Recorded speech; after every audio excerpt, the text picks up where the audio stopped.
listening to the Strom Sports Show. It's good to have you with us today, live in New Jersey. You're listening to the Strom Sports Show on this Friday, the 22nd of June. I know this is going to be posted on a Sunday, but we are recording on a Friday. Steven Strom here talking Minnesota sports with you on the TalkNorth.com podcast network, produced by the one and only Brandon Morton.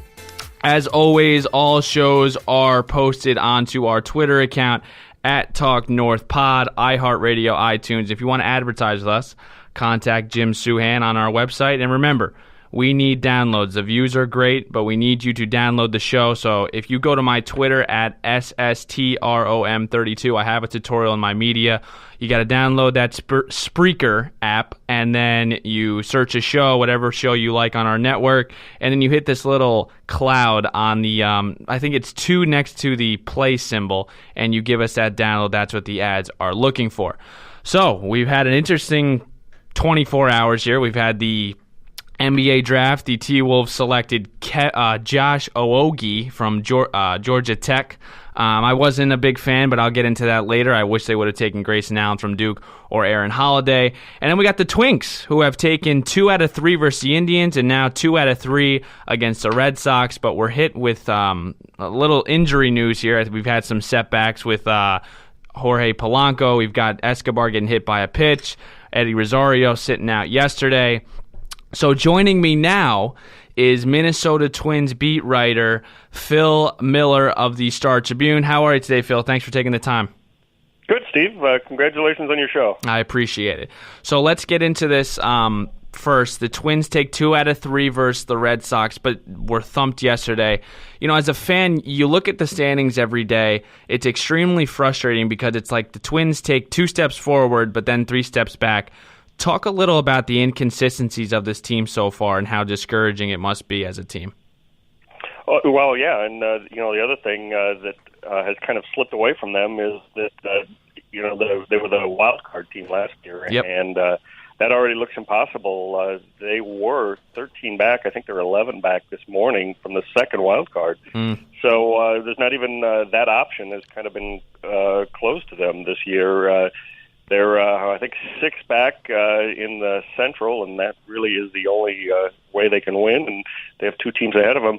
But the worst part is that this team doesn't look anything like the team that they thought they were going to have in spring training. This isn't the team anybody projected. The pitching staff has come along, but, I think people assumed, especially in a contract year, that Brian Dozier would be an all-star or near all-star level. I think obviously this team has been for years around the future of Byron Buxton and Miguel Sano, neither of whom are in Minnesota these days.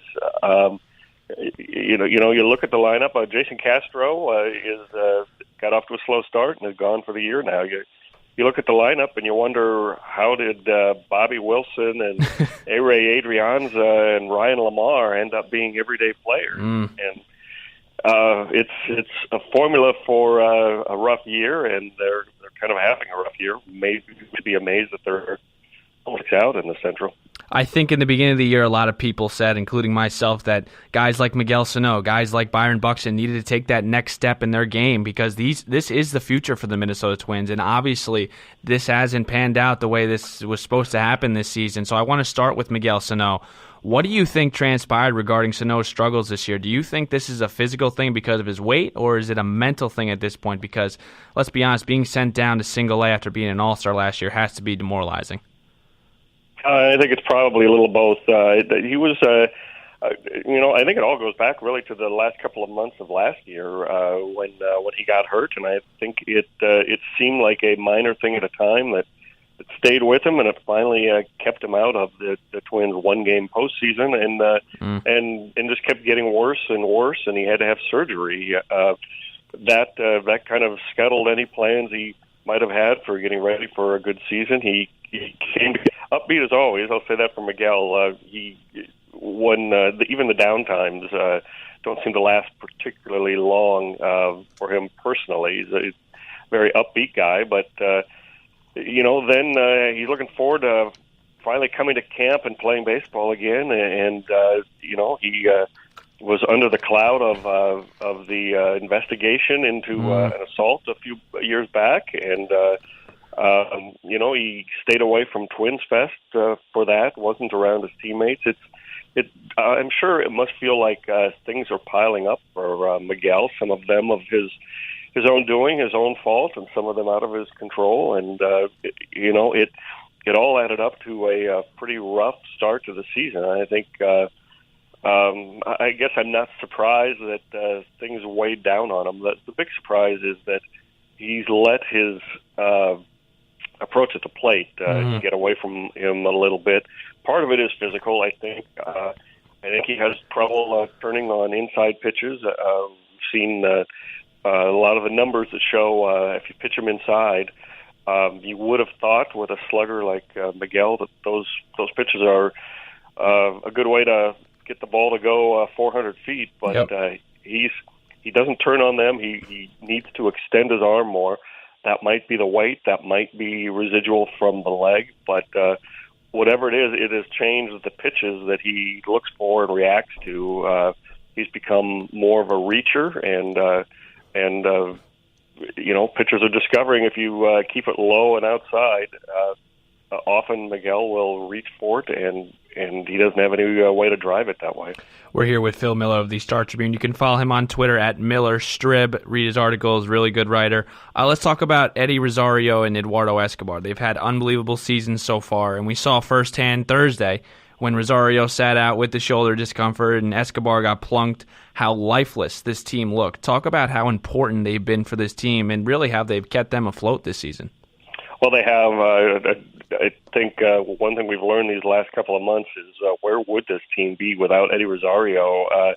His energy really does infect the clubhouse. It's kind of a quiet clubhouse, a little more so I think than in the past few years. But those two work to keep it a little more upbeat in the lineup.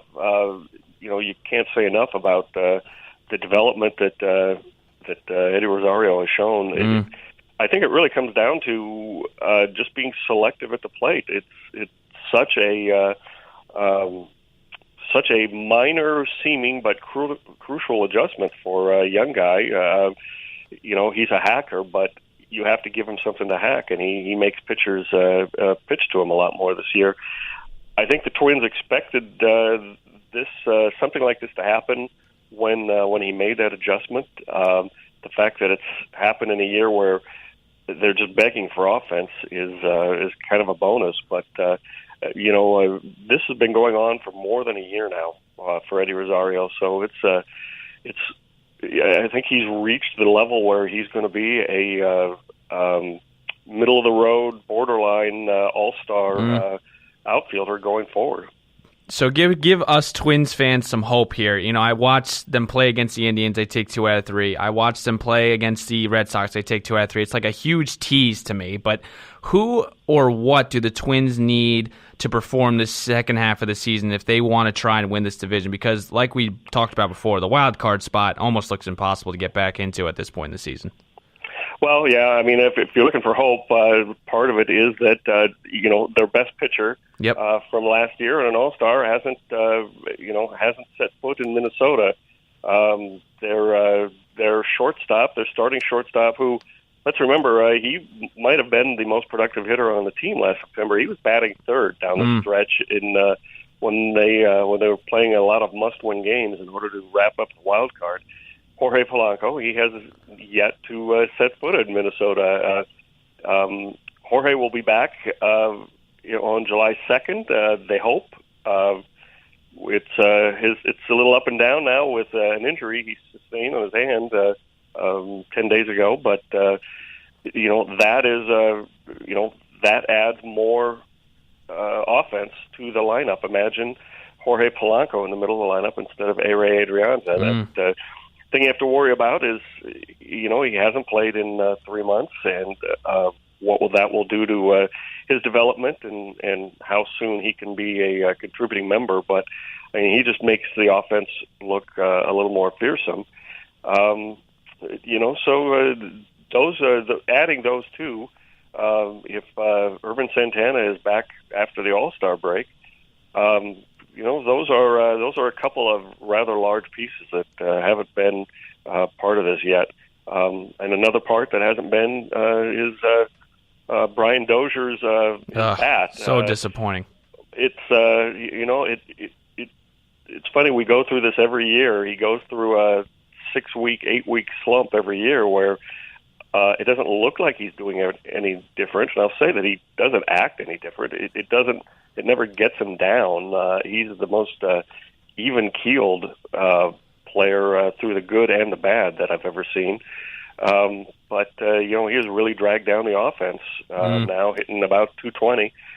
I guess the heartening thing for Twins fans is I looked up 2 years ago when he hit 42 home runs, and he had almost exactly identical stats at the start of the season that year.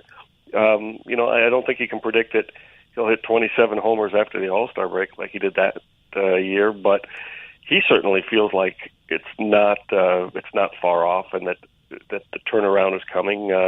It's the curse and the blessing of a streak hitter, I guess. If he's going up and down, you've got the up to look forward to. Certainly he believes that that's the case. Two more questions here. When I look at last year's team and you look at the additions that the Twins made this year, it just doesn't make much sense why they've progressively gotten their worst this year. I mean, you add Lance Lynn, you add Jake Odorizzi, you add Logan Morrison. Morrison has obviously been disappointing, and Lynn was in April. But what has been the difference between last year's Twins team and this year's? Do we give them time? Well, what is it? Well, it is those guys. I mean, they added all those guys on paper, and unfortunately, the games are played on the field. The Logan Morrison, who hit 38 home runs for the Rays, if that Logan Morrison was in the Twins lineup, how different would that lineup look? They bat him cleanup as though they expect him to break out any time now. But we're 3 months in now, and he's still not hitting 200. I'm pretty sure he doesn't have more than 7 or 8 home runs, and I know he doesn't have double digits. That's not what they thought they were getting. Lance Lynn, a little more coming around now, a little more than what they thought, and he missed a month of spring training, so it's really not that difficult to imagine that it took him a little while to come around. And Jake Odorizzi is what he is. He's a good number 3, number 4 starter to have in your rotation. Just in looking at what the rotation might be from last year, he ranked as it was very important to get him, and so I think people maybe evaluated what his value might be. Well, if you looked at the pitchers we had last year, I mean, it definitely was an upgrade. Yeah, and that's what you think. And you think, wow, this will be better. Sure, this will be better than bringing in, 16 guys to try out for the 5th starter spot. Right. That didn't mean he was going to be an ace, and he has. I think he has shown in moments he is a pretty solid back of the rotation guy. So, but they added guys on the fringes, not anybody in the centerpiece. You had mentioned heartening. Here's the heartening part. Fernando Romero looks like he's a big leaguer, and isn't going to go away. I think he hasn't been as good lately, but they have added a rookie starter that I think is on the same trajectory as Jose Barrios, and they have more to come as we go. I was in the Yankee Stadium press dining room last September when the Twins were there near the end of the year, ran into a scout who was asking me for information about what I thought the Twins might do over the winter. And I said, well, of course, it's pitching, and we all know that's what the Twins need. And he said, yeah, but one thing about the Twins, in 2 years, Fernando Romero and Steven Gonsalves are going to be their best pitchers, and they know it.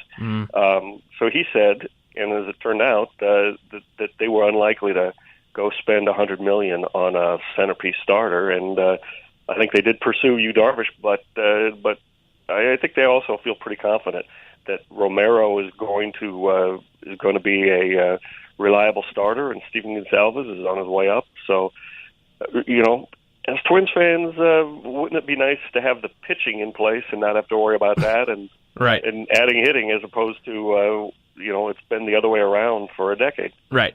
These last couple